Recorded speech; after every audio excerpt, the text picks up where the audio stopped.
Às vezes, a vida nos ensina do jeito mais duro. Só quando perdemos é que entendemos o valor de quem esteve ao nosso lado. Há histórias que não se apagam com o tempo e sentimentos que insistem em ficar, mesmo quando tudo mudou. Abra o coração e sinta o que essa história tem para te mostrar. Ele costumava achar que o amor era garantido, que bastava voltar para casa no fim do dia e tudo estaria em seu devido lugar. A mesa posta, o cheiro do jantar preferido no ar e ela, com aquele sorriso cansado, mas cheio de doçura. Isabel era o tipo de mulher que não exigia flores nem presentes caros. Ela só queria presença, um olhar atento, um abraço sem pressa. Mas André, com o tempo, deixou de enxergar essas sutilezas. Achava que um "eu te amo", dito da boca para fora, era o suficiente para manter tudo de pé. Os dias viraram rotina, e a rotina virou descuido. Ele começou a se perder em conversas vazias com alguém do trabalho. Uma troca de mensagens, um café, escondido, uma promessa silenciosa de que não significava nada. Só uma distração, só um momento, só um erro. Mas Isabel, ela sempre soube sentir no silêncio.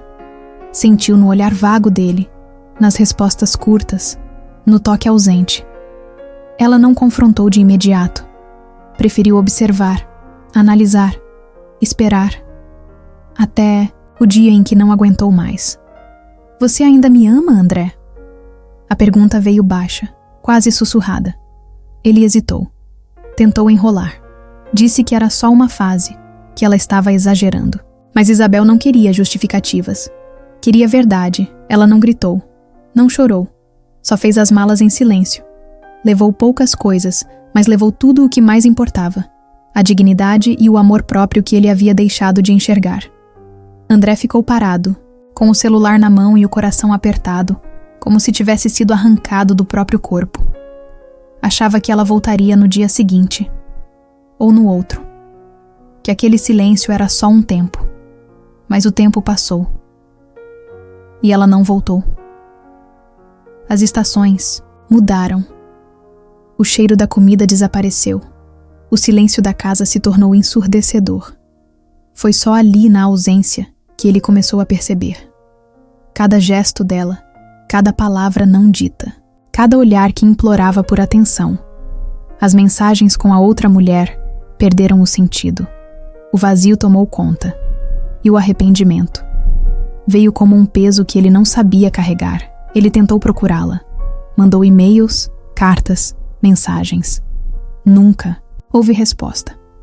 Isabel não queria vingança. Ela queria paz. E ele começou a aprender, tarde demais, que há erros que não se apagam com desculpas. E que alguns amores, quando vão embora, levam com eles tudo o que éramos sem que a gente sequer percebesse. Os anos passaram com uma lentidão cruel. André seguiu vivendo, ou melhor, sobreviveu. Acordava, trabalhava, voltava para casa, repetia. Os dias se arrastavam cinzentos, como se o mundo tivesse perdido as cores desde que ela se foi. Nunca mais amou. Tentou, é verdade. Teve encontros vazios, relacionamentos curtos. Mas ninguém era Isabel. Nenhum sorriso aquecia como o dela. Nenhuma voz trazia a calma que só ela sabia dar. Às vezes, no meio da madrugada, ele acordava com a sensação de que ela ainda estava ali. A lembrança de sua presença era tão forte que doía respirar. Ele a via nos pequenos detalhes. Na xícara de chá esquecida no fundo do armário. No cachecol que ela teceu e que ele nunca conseguiu jogar fora. O remorso era uma sombra constante. E o pior castigo não era a solidão. Era saber que ela tinha ido embora por algo que ele podia ter evitado. O tempo, porém, tem uma forma silenciosa de testar os corações arrependidos. Numa tarde comum, ao sair do trabalho, André decidiu caminhar por um bairro diferente. Não sabia explicar por quê. Talvez fosse cansaço. Talvez fosse saudade demais. Foi quando passou por uma pequena livraria e, através da vitrine embaçada pela chuva fina, viu algo que fez seu coração parar por um instante. Ela. Isabel estava lá dentro, sentada, folheando um livro com a mesma expressão suave de antes. Mas havia algo novo nela, um brilho diferente, como quem encontrou paz depois de uma longa tempestade. André ficou imóvel, como se o tempo tivesse congelado. Seu primeiro impulso foi entrar, falar, pedir perdão, dizer tudo o que ensaiara por anos. Mas algo o deteve, ele observou à distância. Viu quando uma criança se aproximou dela, sorrindo. Devia ter uns 7 anos. Loira, cabelos cacheados. Chamou Isabel de mãe. O coração dele se partiu de novo. Não por ciúme, mas por entender que ela seguiu em frente, que reconstruiu a vida com os pedaços que ele deixou cair. Naquele instante, não havia espaço para drama, nem para desespero. Só silêncio. André deu um passo para trás e deixou que a porta da livraria continuasse fechada. Talvez aquele reencontro fosse apenas um presente do destino. Uma chance de vê-la feliz. Ele caminhou de volta para casa com o peito apertado e os olhos marejados. E ali, no meio da calçada molhada, entendeu que algumas pessoas entram na nossa vida como presente. Mas a gente só entende o valor quando elas já viraram lembrança. E não importa o quanto se arrependa. Alguns pedidos de perdão nunca chegam a tempo. Naquela noite, ao chegar em casa, André sentou-se no sofá, ainda molhado da chuva fina que insistia em cair. Tirou os sapatos com pressa, como se livrar deles fosse aliviar o peso que sentia no peito. Mas não havia como escapar do que morava, ali dentro. Ligou o abajur da sala. A luz suave refletia nas paredes nuas, agora desbotadas pelo tempo. Tudo naquela casa parecia parado, como ele. Foi até a estante e pegou uma caixa guardada no fundo. Lá estavam as cartas que nunca enviou, os bilhetes que escreveu em noites solitárias, tentando transformar culpa em palavras. Leu cada um deles com lágrimas contidas. Nenhum texto era suficiente. Nenhuma frase explicava a ausência, o descaso, o erro. Mas havia, em cada linha, a verdade que demorou demais a ser dita. Ele nunca deixou de amá-la. Só não soube como. Naquela madrugada, pela primeira vez, André escreveu algo diferente. Não era mais um pedido de desculpas, nem uma tentativa de reconquista. Era uma carta de libertação. Isabel, hoje eu te vi. E você estava linda. Em paz. Ver você sorrindo com sua filha foi como respirar depois de anos preso embaixo d'água.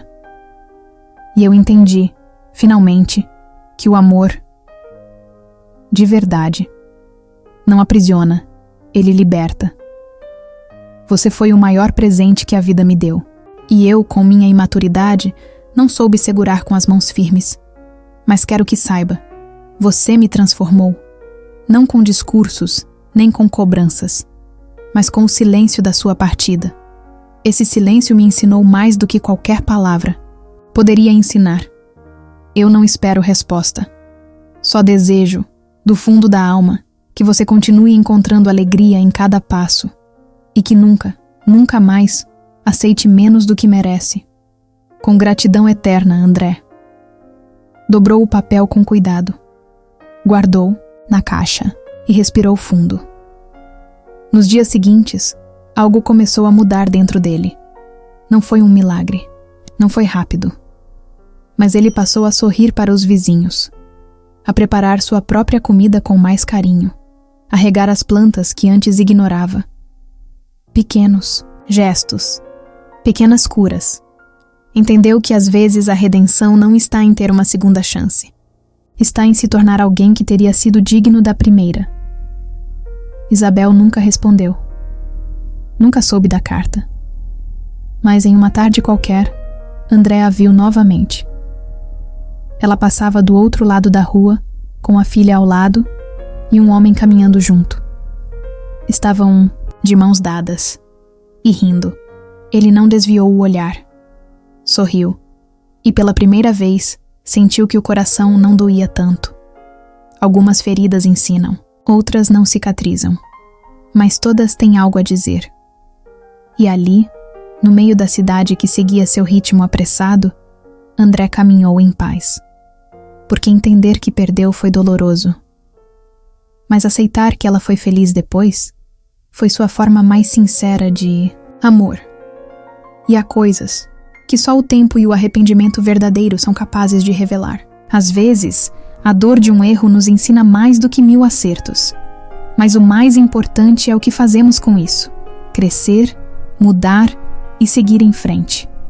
Cada coração carrega suas cicatrizes. E é com elas que aprendemos a amar melhor. Se essa história tocou você, continue com a gente. Tem mais vídeos no canal esperando por você, com mensagens que aquecem a alma e renovam a esperança.